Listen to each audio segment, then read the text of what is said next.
Of the ಎರಾಗ್ರೋಸ್ಟಿ ಅಲ್ಲ, probably.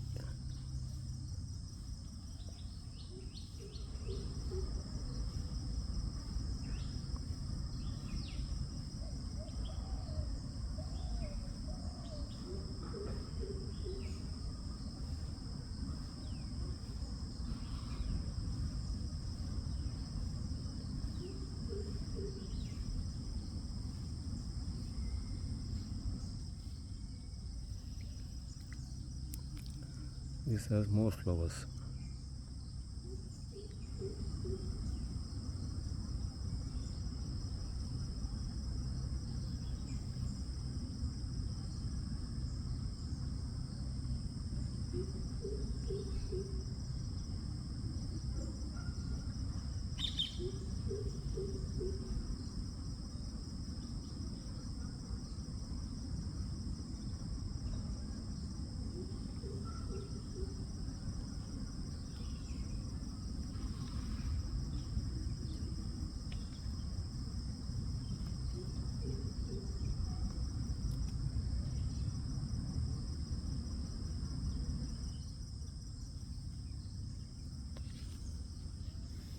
Then the whole grass is a small thing. This one. This is one of those rock outcrop grasses actually, with low nutrient soils. So it doesn't become very big unlike the other Eragrostis. ಇದು ನೋಡಿ ಎರಾಗ್ರೋಸ್ಟಿ ಎಲ್ಲ ಇದು ಅಂತ ಕಾಣುತ್ತೆ, ಯಾಕೆಂದರೆ ನನಗೆ ಈಗ doubt ಬರ್ತಾ ಇದೆ ಎಲ್ಲ ಒಂದಕ್ಕೊಂದು.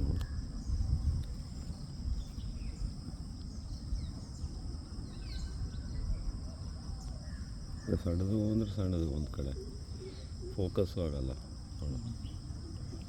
ಒಂಥರ ಇದು ಎರಾಗ್ರೋಸ್ಟಿ ಎಲ್ಲ ಕಣ್ಣಂಗೆ ಆಗುತ್ತೆ ನನಗೆ. ತಡಿ ನೋಡೀಗ,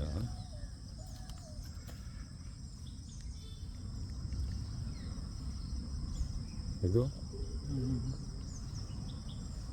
ಯಾವ್ದು ಕಣ್ಣಂಗೆ ಆಗುತ್ತೆ ನಿಮಗೆ?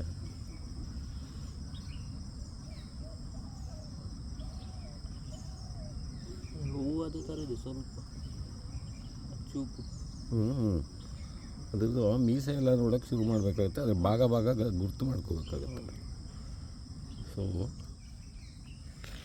ಇದು ಈ ಸಾರಾಂಶ ಮಣ್ಣು ಗಿಣ್ಣು ಕಮ್ಮಿ ಇರುವಲ್ಲಿ ಬರುವಂಥದ್ದೊಂದು ಎರಾಗ್ರೋಸ್ಟಿಸ್ ಆ್ಯಕ್ಚುಲಿ. ಇದು ಅದಕ್ಕೋಸ್ಕರ ದೊಡ್ಡದಾಗೋದಿಲ್ಲ.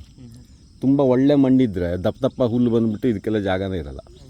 ಸೊ ಅಂಥ ಜಾಗದಲ್ಲಿ ಮಾತ್ರ ಬರೋದು ಇದು. ಅದಕ್ಕಿಂತ ಜಾಸ್ತಿ ಏನೂ ಫೋಟೋ ಹೊಡಿಯೋಕ್ಕೂ ಆಗೋಲ್ಲ, ಅಷ್ಟು ಸಣ್ಣದಿದು ಎಲೆ ಭಾಗ ಎಲ್ಲ.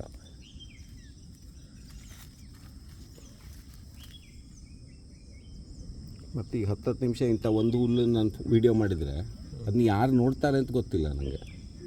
ಯಾರಿಗಿರುತ್ತೆ ಅಷ್ಟು ತಾಳ್ಮೆ ನೋಡೋಕ್ಕಿನ್ನ ಯಾವುದೋ ಒಂದು ಹುಡ್ಕೋಸಿ ಹುಲ್ಲನ್ನು. ಸೊ ಇದು ಎರಾಗ್ರೋಸ್ಟಿ ಎಲ್ಲ ಆಗಿರಬೇಕು. ಇಲ್ಲದ್ರೆ ಟ್ರೈಪೋಗಾನ್ ಅಂತ ಒಂದಿದೆ, ಅದು ಆಗಿರ್ಬೋದು, ಹೇಳೋಕ್ಕೆ ಬರೋಲ್ಲ.